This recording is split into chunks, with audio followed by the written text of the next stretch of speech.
to my surprise, this next one's about clean elections. And to my surprise, there aren't that many candidates that run clean elections. I'm not sure. That's what I understood. It's not an easy thing to do, but the one thing that I feel so strongly after meeting so many wonderful people over this last 2 years is there are a lot of really great people out there and not a lot of millionaires, and a lot of those great people that really want to get involved in politics should have that opportunity. That's the way I look at it. Athena came down from, it was highly recommended. Pamela Powers-Hanley told us, please contact Athena because Pamela Powers-Hanley and Randy Freeze and right, they're out there doing a debate tonight. So here's Athena from Phoenix. Thank you, everyone. It's a pleasure to join you down in Tucson tonight. I don't get chances often enough to come here, but love the rain, love the sunset as I came in. When I left Tempe, it was still shining as usual, so glad to get that break. Again, my name's Athena Salman. I'm the state representative from Tempe, and I'm here tonight. When Pam asked for me to come down here, Pam, a fellow clean election candidate, I'm here tonight because I also run clean. And for me, it's not just the more practical way to run for office, but it's also a statement of values. I firmly believe that part of the problem that we have in this country is that we treat our elections as if it's a private good instead of a public good. And so when you publicly finance your campaigns, you're removing a step of special interest. You're removing the likelihood of small, narrow interests with lots of resources and power to corrupt the process. To the point made in the introduction, part of the reason that clean elections has seen, since its founding to the modern day, a decrease in candidate participation is because one of the groups that I will talk about tonight, the Arizona Free Enterprise Club, was the lead plaintiff in 2011 in a case that went to the United States Supreme Court to first of all try to get the whole system killed.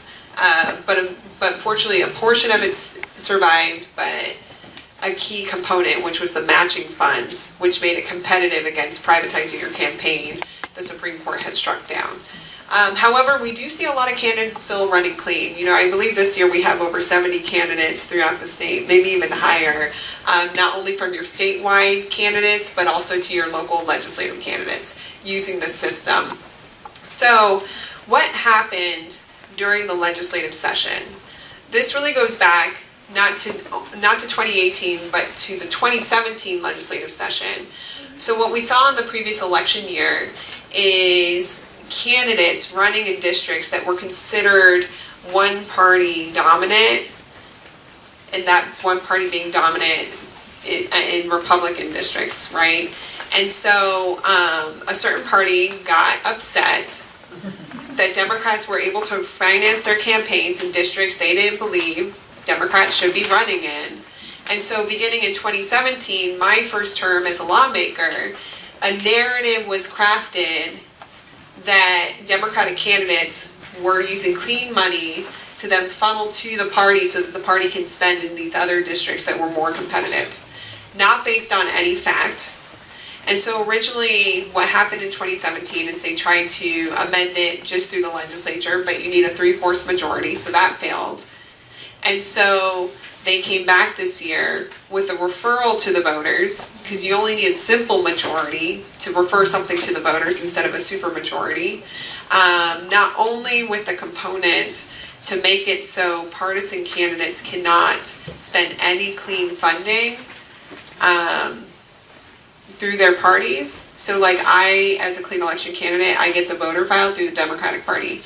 In the 26th election, I paid the party for field organizers. If Proposition 306 passed, I could no longer purchase services for my election through the party. That's one component, right?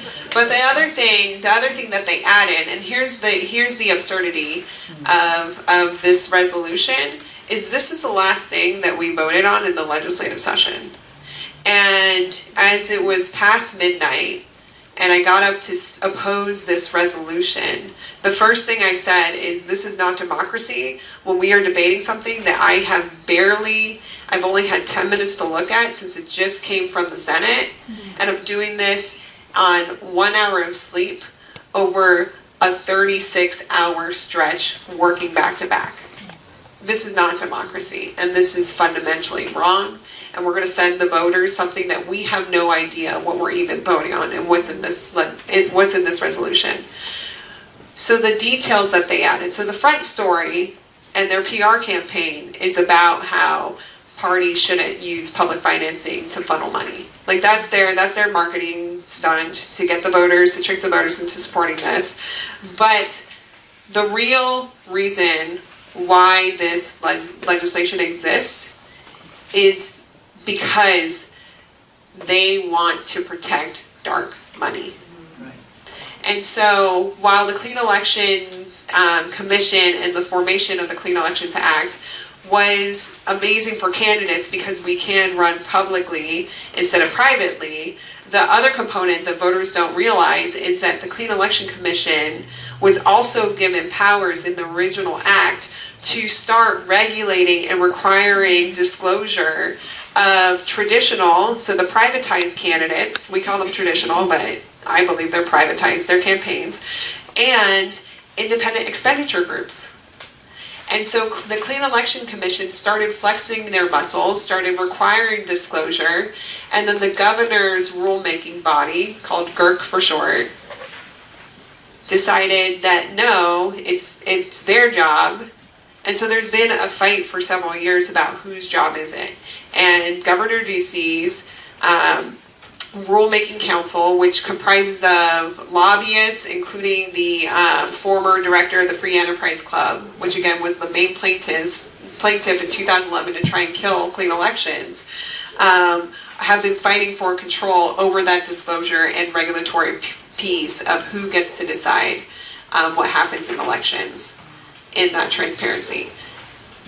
And this bill, or this proposition, moves it from Clean Elections, which is an independent body, right? It's not chosen by the governor for a reason, and the commissioners have a very high standard to even qualify to be nominated, and ultimately are selected, and we take turns between the Senate and the House, Republican leadership and Democratic leadership. There's two Democrats, 2 Republicans, 2 independents, so it's very balanced because it's designed to be nonpartisan, free of the influence of politics.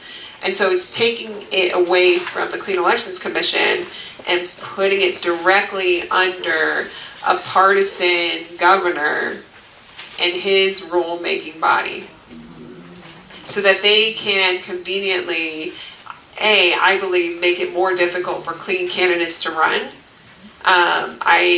If this passes, I would like to still run clean, but they can just introduce whatever crazy rule they want to, and but more importantly, it is to protect dark money and to stop the disclosure so they can continue to funnel millions upon millions of dollars from out of state into our state, so they can elect the same people who will go and advocate for corporate interests instead of the people's interests.